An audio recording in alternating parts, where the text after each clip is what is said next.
अच्छा यार, आप लोगों ने देखा है, अभी हम लोगों ने देखना है 8.2 ट्रांसपोर्ट इन प्लांट। ये हमारा नेक्स्ट टॉपिक है। मैंने आप लोगों को बताया है कि जो प्लांट्स हैं वो पानी जज़ब करते हैं जमीन से, ठीक है, और न्यूट्रिएंट्स जज़ब करते हैं जमीन से। जब रूट्स पानी जज़ब करती हैं तो क्या वो पानी जमीन के अंदर ही रहता है, जड़ों के अंदर ही रहता है, या न्यूट्रिएंट्स जज़ब करती हैं तो क्या वो न्यूट्रिएंट्स जड़ों के अंदर ही रहते हैं? नहीं, वो न्यूट्रिएंट्स प्लांट की पूरी बॉडी के अंदर ट्रांसपोर्ट होते हैं। जड़ों से पानी जज़ब होगा, वो जड़ों में नहीं रहेगा, वो पत्तों तक भी जाएगा। जड़ों से न्यूट्रिएंट जज़ब होंगे, वो जड़ों तक नहीं रहेंगे, वो पत्तों तक, पूरी प्लांट की बॉडी तक जाएंगे। ये ट्रांसपोर्ट है प्लांट।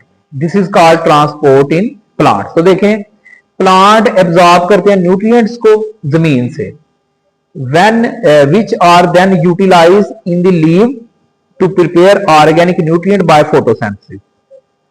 जब प्लांट जमीन से जो है वो न्यूट्रिएंट जज़ब करेंगे, जड़ें जज़ब करेंगी, तो वो न्यूट्रिएंट्स पौधे के तमाम हिस्सों तक जाएंगे, पत्तों तक भी जाएंगे, और फिर पत्तों में उन न्यूट्रिएंट्स को प्लांट मिलाएंगे, पानी को मिलाएंगे और फोटोसिंथेसिस करेंगे, अपनी खुराक बनाएंगे। ठीक है, तो वो न्यूट्रिएंट्स दूसरी जगहों पे कैसे पहुंचते हैं, पानी जड़ों से पूरी प्लांट की बॉडी तक कैसे जाता है, this is called transport in plant. तो these organic solute are also to be moved to different parts of the plant body when organic solute are utilized in plant body some waste compound। अच्छा, जब plant जमीन से पानी जज़ब करता है, roots, जड़ें जो है जमीन से पानी जज़ब करती हैं, न्यूट्रिएंट जज़ब करती हैं, तो वो पत्तों तक जाती है, पत्तों तक चीजें जाती हैं, फिर पत्ते क्या करते हैं, फोटोसिंथेसिस करते हैं लाइट को जज़ब करके। ठीक है, अब जब प्लांट फूड बना रहे हैं तो वेस्ट भी बनाते होंगे। तो पहले नंबर पे तो ये है कि प्लांट जो है ट्रांसपोर्ट में क्या होगा कि प्लांट जो है जड़ों के जरिए पानी को, न्यूट्रिएंट को जज़ब करेंगे पहले नंबर पे। दूसरे नंबर पे वो क्या करेंगे, जब पानी और न्यूट्रिएंट्स को जज़ब कर लेंगे, फिर वो पूरी प्लांट की बॉडी में उनको ट्रांसपोर्ट करेंगे। जब ट्रांसपोर्ट करेंगे फिर फूड बनाएंगे तो वेस्ट भी बनेगा। तीसरे नंबर पे वेस्ट भी बनेगा। तो ये सारी चीजें होना, ये ट्रांसपोर्ट, ये सारी चीजें होना ट्रांसपोर्ट। तो आप ये सोच रहे होंगे कि जो प्लांट का वेस्ट है वो किधर जाता है। तो साइंटिस्ट कहते हैं कि कुछ प्लांट्स जो है वो रतूबतें खारिज करते हैं। मिसाल के तौर पर जो कीकर का प्लांट है उससे वो फ्लूइड सा निकलता है, ठीक है। इस तरह जब आप भिंडी जो है उसको काटते हैं तो उसमें से भी वो लेस सी निकलती है। इसके अलावा प्लांट एक खास वक्त के अंदर प्लांट के जो लीव्स हैं वो येलो हो जाते हैं, फिर प्लांट उन लीव्स को गिरा देता है। तो प्लांट, तो साइंटिस्ट ये कहते हैं कि जो पत्ते होते हैं जो येलो होकर गिर जाते हैं, प्लांट जो जितना भी वेस्ट होता है ना अपना, उन पत्तों के अंदर सेव कर लेता है। फिर वो पत्ते खास वक्त के बाद गिर जाते हैं और प्लांट को उस वेस्ट से भी निजात मिल जाती है। इस तरह से प्लांट वेस्ट मटेरियल को अपने अंदर से खारिज के, खास सीजन के अंदर पत्ते जो होते हैं प्लांट के वो येलो हो जाते हैं, फिर वो गिर जाते हैं खिजा में, पता है ना, गिर जाते हैं खिजा के अंदर। ठीक है, और इस तरह से प्लांट को वेस्ट से भी निजात मिल जाती है। और कुछ साइंटिस्ट कहते हैं कि जो रतूबतें प्लांट खारिज करते हैं ये भी प्लांट का वेस्ट ही होता है। ठीक है जी। तो ट्रांसपोर्ट की प्लांट को नीड क्यों है? देखें, अगर आप ह्यूमन बॉडी को थोड़ा सा ऑब्जर्व करें तो हमारी बॉडी के अंदर क्या सीन है। हमारी बॉडी के अंदर ये सीन है कि हम लोग फूड खाते हैं मुंह से, वो स्टमक में जाती है, स्टमक से स्मॉल इंटेस्टाइन में, स्मॉल इंटेस्टाइन से वो फूड हमारे ब्लड में शामिल हो जाता है, ब्लड से पूरी बॉडी में जाती है। ठीक है, और वेस्ट मटेरियल लार्ज इंटेस्टाइन के अंदर जाते हैं और फीसिस के जरिए बाहर निकल जाते हैं। तो प्लांट के अंदर भी इसी तरह उसको नीड है ट्रांसपोर्ट की। पहले लेवल पे क्या करता है वो, the material are moved from outside to inside, यानी बाहर से जो मटेरियल जिनकी प्लांट को जरूरत है, प्लांट उनको अपनी बॉडी के अंदर लेके आता है। क्यों? क्योंकि प्लांट को उनकी क्या है, जरूरत है अपनी तमाम एक्टिविटीज को जारी रखने के लिए। Which are to be absorb from the soil, जो जमीन से भी जज़ब होते हैं, गैसेस, कार्बन डाइऑक्साइड और ऑक्सीजन, ये प्लांट हवा से हासिल करता है। तो ये सारे न्यूट्रिएंट्स जिनकी प्लांट को जरूरत है वो माहौल से प्लांट अपने अंदर लेके जाता है, जमीन से पानी लेके जाता है और हवा से कार्बन डाइऑक्साइड और ऑक्सीजन लेता है। ठीक है, क्यों? क्योंकि लेवल 1 पे प्लांट को इन सब चीजों की क्या है, जरूरत। अब हम लोग देखेंगे कि लेवल 2 पे क्या होता है। लेवल 2 के अंदर देखें, जिस तरह इंसान चीजों को अपने अंदर बॉडी के अंदर, आपने फूड खाई है सुबह, तो हम उसको अपनी बॉडी के अंदर दे देंगे, ठीक है, वो स्टमक में जाएगी, स्टमक में जजब जो है वो डाइजेस्ट होगी स्मॉल इंटेस्टाइन से ब्लड में, और ब्लड से पूरी बॉडी। इसी तरह दूसरे मरहले में, पहले मरहले में प्लांट मटेरियल्स को अंदर लेके गया, अब सेकंड स्टेप में जो प्लांट है उसने उन मटेरियल्स को पूरी बॉडी तक पहुंचाना है। जो वाटर है वो कहां से जजब हुआ है, जमीन से, और उसने पत्तों तक जाना है। न्यूट्रिएंट्स कहां से जजब हुए हैं, जमीन से, उसने भी पूरी बॉडी तक जाना है। इसी तरह जो ऑक्सीजन जजब हुई है, कार्बन डाइऑक्साइड जजब हुई है, वो भी पूरी बॉडी तक ट्रांसपोर्ट होगी। तो ये है जी लेवल 2। लेवल 2 के अंदर हमने क्या किया कि प्लांट ने अब जितने भी न्यूट्रिएंट्स हैं उसको पूरी बॉडी तक पहुंचाना है। तो इसको रीड कर लेता हूं मैं जरा। The material are transported within the plant body from one place to another because the inorganic nutrient must be transported to the leaves so that they can be used to prepare organic solute by photosynthesis activity। अब जो plant ने जमीन से पानी जज़ब किया, हवा से carbon dioxide जज़ब की, पानी लाइट ली, तो उससे वो फोटोसिंथेसिस करेगा, जो ग्लूकोज बनेगी फिर वो भी प्लांट की पूरी बॉडी में ट्रांसपोर्ट होगी, क्योंकि प्लांट की पूरी बॉडी को उसकी जरूरत है। और लेवल 3 में क्या है, लेवल 3 में जो वेस्ट मटेरियल है प्लांट के अंदर, लेवल 3 में जो प्लांट के अंदर वेस्ट बना, मैंने बताया वेस्ट भी बनता है, वो प्लांट की बॉडी से बाहर ट्रांसपोर्ट होगा। और मैंने बताया कि कैसे एक खास सीजन के अंदर जो प्लांट के लीव्स हैं, पत्ते हैं, वो येलो हो जाएंगे और सारे जो वेस्ट है उसमें स्टोर हो जाएंगे, फिर प्लांट उनको गिरा देगा और इस तरह प्लांट को उस वेस्ट से भी निजात मिल जाएगी। अच्छा जी, नेक्स्ट है जी structure of roots and root hair.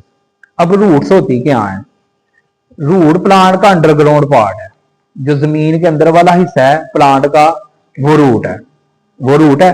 Root करती क्या है, रूट क्या करती है जी, मिनरल जज़ब करती है और पानी जज़ब करती है, ठीक है। अब रूट का स्ट्रक्चर किस तरह का होता है, रूट का स्ट्रक्चर जो है, रूट को अगर आप देखें तो रूट जो है वो जमीन के अंदर इस तरह होती है कि वो जमीन के अंदर फैली होती है, फैलने से उसके क्या होता है, वो एक्सटेंड होती है, जमीन के अंदर उसकी ब्रांचेस फैली होती हैं। अगर आपने कभी प्लांट जो है, बड़े प्लांट उनको जमीन से उखाड़ते हुए देखा हो, तो उसकी जड़ें बड़ी बड़ी दूर तक फैली होती है। उसका मकसद ये होता है कि प्लांट ज्यादा से ज्यादा जमीन तक एक्सेस हासिल कर सके और ज्यादा से ज्यादा वो चीजों को जज़ब कर सके, वाटर को भी ज्यादा से ज्यादा और न्यूट्रिएंट्स को भी ज्यादा से ज्यादा एब्जॉर्ब कर सके, ज्यादा से ज्यादा जज़ब कर सके। अब दो तरह की रूट्स दी हुई हैं, एक डाइकोट की दी हुई है, एक मोनोकोट की दी हुई है, डाइकोट की और मोनो। डाइकोट्स क्या होते हैं, डाइकोट वो होते हैं जिनमें 2 बीज होते हैं, और मोनोकोट होते हैं वो जो सिंगल बीज होते हैं। जैसे चने का आप खोले ना, तो उसके छिलका खोलें उसमें 2 बीज होते हैं, वो डाइकोट होगा। तो डाइकोट में प्राइमरी रूट होती है, प्राइमरी रूट से सेकेंडरी रूट्स निकलती है, ब्रांचेस निकलती है, और उससे फिर टर्शरी रूट्स निकलती हैं। ये देखें टर्शरी रूट्स निकल रही हैं। जो मोनोकोट्स होते हैं उसकी ब्रांचेस फैली होती हैं, लेकिन उसमें कुछ एज सच कोई डिवीजन नहीं होती। तो ये बेसिक फर्क है मोनोकोट और डाइकोट के रूट में। जो डाइकोट है उनकी रूट्स में प्राइमरी रूट होती है एक बड़ी मोटी, फिर सेकेंडरी रूट, फिर उससे फर्दर ब्रांचेस निकलती हैं टर्शरी रूट, और इसमें ब्रांचेस ही होती हैं, कोई एज सच जो है वो इस तरह प्राइमरी सेकेंडरी रूट्स नहीं होती, ठीक है जी। अच्छा जी, जो मोनोकोट्स की रूट्स है ना, उनको फाइब्रस एडवेंटेशियस रूट्स भी कहते हैं, क्योंकि इनमें कोई डिफरेंशिएशन नहीं होती प्राइमरी सेकेंडरी और टर्शरी रूट में। जो हमने डाइकोट की देखी है उसमें प्राइमरी थे, एक बड़ी सी रूट थी वो प्राइमरी थी, फिर सेकेंडरी थी, फिर फर्दर ब्रांचेस टर्शरी। जो मोनोकोट की होती हैं उनमें कोई स्पेसिफिकली कोई डिफरेंशिएशन नहीं होती प्राइमरी में, सेकेंडरी में, टर्शरी में, ठीक है जी। तो ये इनको एडवेंटेशियस रूट्स कहते हैं। हाँ वजन उधर। अच्छा, आप जो है ना वो रूट का जो है ना स्ट्रक्चर देखें कि रूट किस तरह की होती है, रूट काटें और रूट काट के ना उसका स्ट्रक्चर देखें। तो रूट में जो सबसे पहला बाहर वाला हिस्सा आपको नजर आएगा ना, वो रूट की एपिडर्मिस है, ठीक है जी। एपिडर्मिस के आप नीचे देखें, अंदर की तरफ जाना शुरू करें, तो अंदर आपको कॉर्टेक्स नजर आएगी, ठीक है जी, कॉर्टेक्स नजर आएगी। अच्छा, एपिडर्मिस के ऊपर आपको ये साख्तें नजर आएंगी, ये थोड़ी एक्सटेंशन बाद जगहों पे नजर आएगी, ये रूट हेयर्स हैं। रूट हेयर्स का मकसद ये वाले, रूट हेयर्स का मकसद ये है कि वो ज्यादा से ज्यादा पानी को और न्यूट्रिएंट्स को जज़ब कर सके। तो एपिडर्मस, एपिडर्मस के ऊपर रूट हेयर्स और उसके अंदर जो है वो कॉर्टेक्स होती है। ठीक है जी, ये आप लोगों ने देखना है, इसके अंदर जो है वो क्या है, कॉर्टेक्स। और कॉर्टेक्स के फर्दर अंदर आप लोग देखेंगे तो अंदर की तरफ एंडोडर्मस है, अंदर की तरफ एंडोडर्मस है। दरमियान में आप देखेंगे एंडोडर्मस के अंदर जो है वो जाइलम और फ्लोएम है। फ्लोएम का क्या काम है, जाइलम का क्या काम है, जाइलम पानी जो है वो पौधे के तमाम हिस्सों तक ट्रांसपोर्ट करेगा, ये अंदर की तरफ होता है एंडोडर्मस के अंदर। फिर जाइलम, फिर फ्लोएम है, फ्लोएम फूड को ट्रांसपोर्ट करता है जो प्लांट की होती है पौधे के तमाम, और सबसे दरमियान में पिथ होती है। ठीक है, तो ये आप लोगों ने देख लेना, ये जो है स्ट्रक्चर है रूट का, इंटरनल स्ट्रक्चर। फिर देख लें, सबसे पहले सबसे बाहर रूट में क्या है, एपिडर्मस, उसके अंदर कॉर्टेक्स होती है। एपिडर्मस के ऊपर अगर आप देखें तो रूट हेयर्स होते हैं। फिर कॉर्टेक्स के अंदर देखें एंडोडर्मस होती है। एंडोडर्मस में ये वाले जो है, ये जो है जाइलम और फ्लोएम होते हैं। फिर दरमियान में इसके पिथ होती है, ये आपने याद रखना। अब जो प्लांट है ना, उसने अपटेक करना है मिनरल, साल्ट्स और वाटर का by active and passive transport. तो आप लोगों को पता है इस चीज का कि प्लांट पानी कहां से जज़ब करते हैं, जमीन से। मिनरल्स कहां से जज़ब करते हैं, जमीन से। कार्बन डाइऑक्साइड कहां से लेते हैं, हवा से। सूरज से लेते हैं लाइट। इन सब चीजों को मिला के ना प्लांट फोटोसिंथेसिस करते हैं। क्या करते हैं, फोटोसिंथेसिस करते हैं। ठीक है, और ये सारी चीजें डिफ्यूजन के जरिए, फैसिलिटेटेड डिफ्यूजन के जरिए और एक्टिव ट्रांसपोर्ट के जरिए प्लांट हासिल करते हैं। तीन मेथड है, डिफ्यूजन, फैसिलिटेटेड डिफ्यूजन और एक्टिव ट्रांसपोर्ट। इनके फर्दर इनके बारे में मैं बाद में आपको बताऊंगा। ट्रांसपोर्ट जो प्लांट्स के अंदर होती है, ये फिजियोलॉजी पढ़ रहे हैं कि प्लांट फंक्शन कैसे करते हैं। तो फंक्शंस में क्या चीजें हैं कि प्लांट जो है वो साल्ट्स जो है और मिनरल्स जो है और जो वाटर जो है उसको हासिल करता है और उसे अपनी बॉडी के डिफरेंट पार्ट तक भी लेके जाता है। ठीक है, किस तरह लेके जाता है वो हम पढ़ेंगे। तो देखें लिखा हुआ है अपटेक ऑफ मिनरल साल्ट, यानी मिनरल साल्ट को लेना, अपटेक मतलब लेना, और वाटर को by active and passive transport, active transport के जरिए और पैसिव ट्रांसपोर्ट के जरिए। ट्रांसपोर्ट का लफ्जी मतलब होता है आमदोरफ्त, यानी वाटर जो है वो जड़ों के जरिए जज़ब होगा, रूट्स के जरिए, और पौधे के तमाम हिस्सों तक जाएगा। इसी तरह जो मिनरल्स वगैरह हैं, ठीक है, वो प्लांट की रूट्स जो है जमीन से जज़ब करेंगी और पौधे के तमाम हिस्सों तक वो ट्रांसपोर्ट करेंगी। तो क्या लिखा हुआ है, लिखा ये प्लांट की ना रूट सेल दिखाया हुआ है। ठीक है जी, ये सेल वाल है, सेल वाल सबसे बाहर होती है, सेल वाल के अंदर सेल मेम्ब्रेन होती है। ठीक है, और इसके फिर ये रूट हेयर्स भी दिखाए हुए हैं। ठीक है जी, तो ये क्या है जी, plant root serve to vital function. Plant की जो जड़ है वो दो अहम काम सर अंजाम देती है। पहले नंबर पे तो वो प्लांट को जमीन के अंदर गाड़ के रखती है ताकि प्लांट गिरे ना। दूसरे नंबर पे वो ऑब्जॉर्ब करती है एसेंशियल मिनरल्स, जरूरी मिनरल्स और वाटर को। फॉर एग्जांपल जो फोटोसिंथेसिस का प्रोसेस है, इसके लिए प्लांट को क्या रिक्वायर होता है, तीन चीजें, कार्बन डाइऑक्साइड रिक्वायर्ड होती है, वाटर रिक्वायर्ड होता है, मिनरल रिक्वायर्ड होते हैं। और ये वाली जो दो चीजें हैं जिनमें वाटर है और मिनरल है, ये रूट्स जो है वो जमीन से जज़ब करती हैं। और जो कार्बन डाइऑक्साइड है वो कहां से हासिल की जाती है, हवा से। It also need light, light की भी जरूरत होती है। To obtain these nutrient root develop an extensive branch system.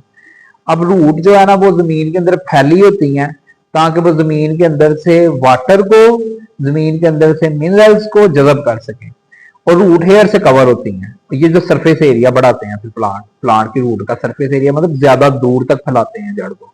जब दूर तक जड़ फैलती है तो वो ज्यादा दूर तक न्यूट्रिएंट को और वाटर को जज़ब कर पाती है।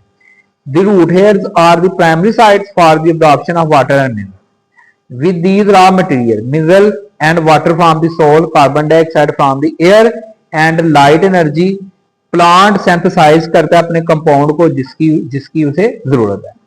While most mineral enter the root hair or epidermis of the root through bulk flow with the water. Some are absorbed through diffusion, facilitated diffusion or active transport. ठीक है जी, जो ज्यादातर मिनरल्स हैं, कहता है plant synthesize almost mineral root hair के जरिए जज़ब होते हैं एपिडर्मस सेल्स की। ये देखें ना, ज्यादातर मिनरल ऐसे जज़ब हो जाते हैं। कुछ जो है ना वो किस तरह एब्जॉर्ब होते हैं, डिफ्यूजन के जरिए, फैसिलिटेटेड डिफ्यूजन के जरिए, एक्टिव ट्रांसपोर्ट के जरिए। इसको तफसील से हम लोग देखेंगे कि ये डिफ्यूजन क्या है, फैसिलिटेटेड डिफ्यूजन क्या है और एक्टिव ट्रांसपोर्ट क्या है, इसको हम लोग देखते हैं। एक मिनट यार। अच्छा, अब हम लोग देखेंगे mechanism of mineral absorption by root, यानी जो मिनरल्स हैं वो प्लांट कैसे एब्जॉर्ब करता है रूट के जरिए से। ठीक है जी। तो कहता है प्लांट जो एब्जॉर्ब करता है mineral from water in the soil, यानी पानी के साथ ही मिनरल प्लांट के अंदर जज़ब हो जाए। प्लांट की जड़ें जमीन से पानी जज़ब करती हैं, उस पानी के साथ ही मिनरल भी जज़ब हो जाते हैं। When minerals are stuck to soil particle and not dissolve in water, plant can't use them. अगर मिनरल जमीन के, ये बड़ा इंपॉर्टेंट सेंटेंस कहता है, अगर मिनरल जमीन के अंदर है लेकिन वो अगर पानी के अंदर जज़ब नहीं होते, अगर मिनरल जमीन के अंदर है और पानी के अंदर जज़ब नहीं होते तो प्लांट उन्हें हासिल नहीं कर। जी, तो मैंने क्या बताया है कि मिनरल प्लांट तभी जज़ब करेगा जब वो मिनरल पानी के अंदर जज़ब होंगे और पानी को प्लांट जज़ब करेगा, साथ ही मिनरल जज़ब हो जाएंगे। ठीक है जी। Only those mineral can be absorbed, कौन से, जो पानी के अंदर जज़ब होते हैं। प्लांट जब पानी को जज़ब करेगा जमीन से, साथ ही मिनरल भी जज़ब कर देगा। तो जो वो कौन, ये लिखा हुआ है तो वो वाले मिनरल जज़ब होंगे जो सॉइल के, जो वाटर के अंदर जज़ब होंगे। Plant take in mineral through root, passive transport के जरिए प्लांट मिनरल हासिल करेगा। एक्टिव ट्रांसपोर्ट के लिए, एक्टिव ट्रांसपोर्ट में एनर्जी रिक्वायर होगी। ठीक है, एटीपी की सूरत में। अच्छा, ये आप देखें, ये प्लांट का सारा रूट सिस्टम है, ये सारा रूट सिस्टम है। ये न्यूट्रिएंट प्लांट कहां से जज़ब कर रहा है, जमीन से, सॉइल से जज़ब कर रहा है। और वाटर भी कहां से जज़ब कर रहा है, सॉइल। तो ये मैक्रो न्यूट्रिएंट्स हैं। ठीक है, और रूट सिस्टम के जरिए पानी इन सब चीजों को जमीन से जज़ब कर रहा है। और वो चीजें जो प्लांट जमीन से जड़ें नहीं जज़ब करती, वो कौन कौन सी हैं, कार्बन डाइऑक्साइड है जो हवा से आती है, ठीक है, ऑक्सीजन वगैरह है, और लाइट वगैरह जो बाहर से आती है। ठीक है। अब देखने की जरूरत हमें ये है कि ये जो तरीकेकार हमने पढ़े हैं, जिनमें ये डिफ्यूजन है, ये एक्टिव ट्रांसपोर्ट है, फैसिलिटेटेड डिफ्यूजन, ये क्या चीजें हैं। ठीक है जी। तो passive Uptake happens through diffusion. Passive Uptake का मतलब है कि अगर किसी जगह पे जो है वो न्यूट्रिएंट की, देखें ना, यहां पे न्यूट्रिएंट की मिकदार है ज्यादा और प्लांट के अंदर है कम, तो बाहर से न्यूट्रिएंट प्लांट के अंदर आ जाएंगे। ये पैसिव ट्रांसपोर्ट है। ठीक है, यानी कंसंट्रेशन ग्रेडियंट के मुताबिक मूवमेंट होती है। जहां पे किसी चीज का कंसंट्रेशन ज्यादा है वो वहां से उस तरफ जाती है जहां पे उसका कंसंट्रेशन कम है। ठीक है, इसको सिंपली कहेंगे डिफ्यूजन। तो ये किसके जरिए होता है, प्लाज्मोडेस्माटा के जरिए होता है। प्लांट्स जो है वो एक दूसरे के साथ कनेक्टेड होते हैं, जो सुराख चीज जो कनेक्ट करते हैं प्लांट्स के सेल्स को, उसे प्लाज्मोडेस्माटा कहते हैं। आप सिंपली ये कह दें कि ये जो है ना, देखिए मैं थोड़ा सा बना गया आपको, ये एक प्लांट का सेल है, ठीक है, ये दूसरा सेल है, ये तीसरा सेल बनाता हूं मैं। ठीक है, और ये जो चीज है ना, ये प्लाज्मोडेस्माटा है जो दो सेल्स को आपस में जोड़ती है। तो एक सेल में अगर फर्ज करें कंसंट्रेशन ज्यादा है किसी न्यूट्रिएंट का, तो वो इस सेल से इस सेल में चले जाएगा। यहाँ पे ज्यादा, यहाँ पे कम है, वो यहाँ से यहाँ पे। तो कंसंट्रेशन ग्रेडियंट के मुताबिक जो मूवमेंट होगी उसको क्या कहेंगे, उसको पैसिव ट्रांसपोर्ट कहेंगे। एक है जी फैसिलिटेटिव डिफ्यूजन। फैसिलिटेटेड का मतलब है कि अगर कोई चीज फैसिलिटेट, यानी मूवमेंट ज्यादा कंसंट्रेशन से कम की तरफ ही हो रही है, जहां पे मिकदार ज्यादा न्यूट्रिएंट की, वहां से न्यूट्रिएंट मूव कर रहे हैं कम की तरफ। फैसिलिटेटिव का मतलब है कि कोई चीज फैसिलिटेट कर रही है, यानी उस मूवमेंट को आसान बना रही है। मिसाल के तौर पे अगर जो है आप किसी चीज को मूव करें एक जगह से दूसरी जगह, ठीक है, और अगर आप उसके नीचे टायर लगा दें तो टायर फैसिलिटेट कर रहे हैं, उसकी मूवमेंट को आसान बना रहे हैं। इसी तरह फैसिलिटेटेड डिफ्यूजन का मतलब है ज्यादा कंसंट्रेशन से कम की तरफ ही जाना है, लेकिन इसमें कोई चीज इसको आसान बना रही है, और वो क्या है, वो सेल मेम्ब्रेन में मौजूद प्रोटीन है। वो सेल मेम्ब्रेन में प्रोटीन क्या करती हैं, इस जो डिफ्यूजन है ज्यादा कंसंट्रेशन से कम कंसंट्रेशन की तरफ इसको आसान बनाती है। तो इसको बोलेंगे फैसिलिटेटेड डिफीजन, क्योंकि इसको क्या करती हैं, these carrier protein are found in the cell membrane of epidermis and other root cells, क्योंकि ये प्रोटीन है जो इसको इजी बना रही है। ठीक है जी। आगे एक्टिव ट्रांसपोर्ट है। एक्टिव ट्रांसपोर्ट का मतलब ये हरकत, लेकिन ये किस तरह की हरकत है, अगेंस्ट द कंसंट्रेशन ग्रेडियंट। अच्छा, इसका क्या मतलब है, इसका मतलब ये है कि जो पीछे हमने पढ़ी है वो मूवमेंट है ज्यादा कंसंट्रेशन से कम की तरफ, यानी अगर किसी जगह पे न्यूट्रिएंट की मिकदार ज्यादा है तो वो उस जगह हरकत करेंगी जहां उसकी मिकदार कम है। एक्टिव ट्रांसपोर्ट में क्या होता है, active transport against the concentration gradient है। ठीक है, यानी मूवमेंट जो है वो होगी कम कंसंट्रेशन से ज्यादा कंसंट्रेशन, और इसके लिए आपको एनर्जी चाहिए होगी। ठीक है, इस मूवमेंट के लिए एनर्जी चाहिए होती है, खुद खुद नहीं होती, और वो एनर्जी कौन प्रोवाइड करेगा, एटीपी। तो ये देखें, on the other hand require energy and allow plant to take mineral even when their concentration inside the root cell is higher. यानी फर्ज करें अगर किसी न्यूट्रिएंट का कंसंट्रेशन रूट सेल के अंदर ज्यादा है, तो जाहिर है बाहर से सॉइल से तो न्यूट्रिएंट उसमें दाखिल नहीं होंगे रूट में, तो फिर उन न्यूट्रिएंट को दाखिल करने के लिए क्या करना पड़ेगा, एनर्जी देनी पड़ेगी। तो ये क्या होगी, इस ट्रांसपोर्ट को क्या बोलेंगे, एक्टिव ट्रांसपोर्ट। ठीक है जी, एक्टिव ट्रांसपोर्ट जी। तो सिंपल सी बात है, mechanism of water absorption by root, पानी कैसे एब्जॉर्ब होता है। अगर जमीन पानी प्लांट की रूट में तब एब्जॉर्ब होता है, फर्ज करें ना बाहर जो जमीन के अंदर है वो पानी ज्यादा है, और प्लांट के अंदर पानी कम है, उसको पानी की जरूरत है, तो बाहर से पानी प्लांट के अंदर दाखिल हो जाएगा। तो ये तो जो है ये तो सिंपल डिफ्यूजन है, लेकिन जो पानी की है ना, जो पानी की डिफ्यूजन, जो पानी का मूव करना है उसको ऑस्मोसिस कहते हैं। यानी पानी का ज्यादा कंसंट्रेशन से कम कंसंट्रेशन की तरफ मूव करने के लिए स्पेसिफिक वर्ड है, उसको ऑस्मोसिस कहेंगे।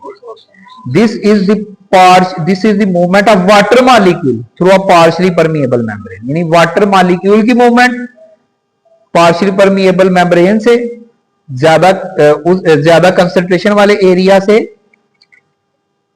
लेस कंसंट्रेशन वाले एरिया में। ठीक है जी, पानी की जो मूवमेंट है इसको क्या बोलेंगे, osmosis. If water move into a cell through osmosis it is called endosmosis, and osmosis, and if it move out of the cell it's called exosmosis. यानी अगर पानी जो है, if water move into a cell, अगर पानी cell के अंदर move करे तो इसको एंडोस्मोसिस बोलेंगे, अगर पानी सेल के बाहर मूव करे तो इसको एक्सोस्मोसिस बोलेंगे। एंड का मतलब के सेल के अंदर मूवमेंट, और एक्सोस्मोसिस का मतलब सेल के बाहर। ठीक है।